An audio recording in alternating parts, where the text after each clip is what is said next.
পরিশ্রম করার পর যদি আমাদের 30-40 টাকা বিপুলে যায় আমরা পাই না, তখন আমাদের কাছে খুব খারাপ লাগে। যেমন লিফট ইউজ করতে দেয় না অনেক। প্রত্যেকটা কাজই সম্মানের।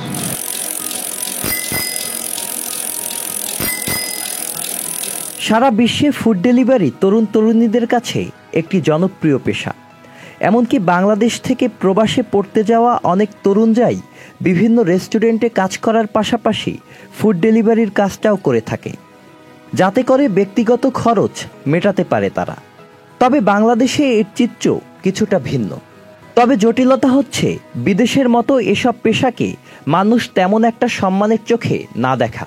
এমনকি বিভিন্ন সময়ে তাদের সম্মুখীন হতে হয় বিব্রতকর পরিস্থিতি। ফুডটা নেওয়ার সময় অনেক সময় সবে দেরি করার পর থেকে কাস্টমারে বলে যে অনেক দেরি হয়ে গেছে, তারপর রোডে জামজট থাকে, আমাদের যেতে সমস্যা হয়, অনেক সময় অনেক লেট হওয়ার পরে কাস্টমার হয়তো আমাদের সাথে চিল্লাপাল্লা করে। অনেক ক্ষেত্রে রাস্তাঘাটে আমাদেরকে খুবই ইগনোর করে, যেমন লিফট ইউজ করতে দেয় না অনেক বিল্ডিংয়ে গেলে। মানে এটা কীভাবে নেয় আমি জানি না। মানে আমরা উঠলে এরা উঠে না, বা আমরা উঠলে লিফট থেকে এরা নামাই দেয়। মানে এরা অতটুকু সম্মান করে না।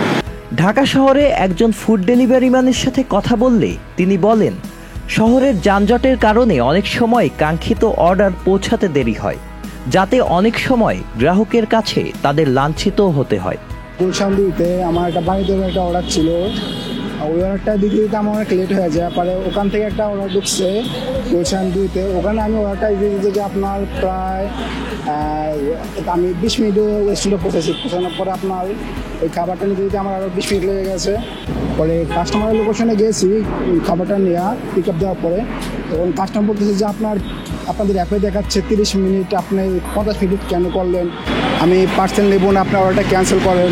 এত পরিশ্রম করার পর যদি আমাদের 30-40 টাকা বিপুলে যায় আমরা পাই না, তখন আমাদের কাছে খুব খারাপ লাগে।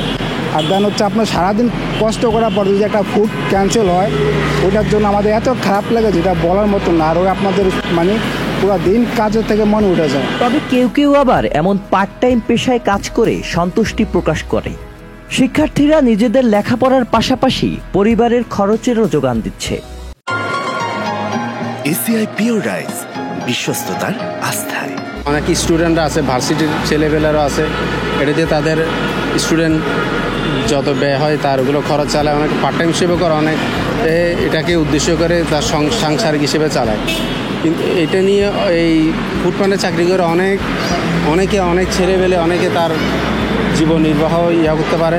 পাশাপাশি উন্নত দেশের সাথে তাল মিলিয়ে আমাদের অর্থনৈতিক সমৃদ্ধি লাভ করতে হলে তরুণদের কর্মমুখী হওয়া ভীষণ জরুরি।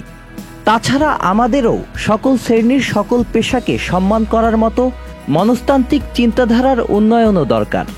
এখানে কোনো কাজই ছোট না, কিন্তু বাংলাদেশে কিছু কিছু কাজকে ছোট মনে করা হয়, যেটা আসলে আমাদের ছোট মনের মানসিকতার কারণে।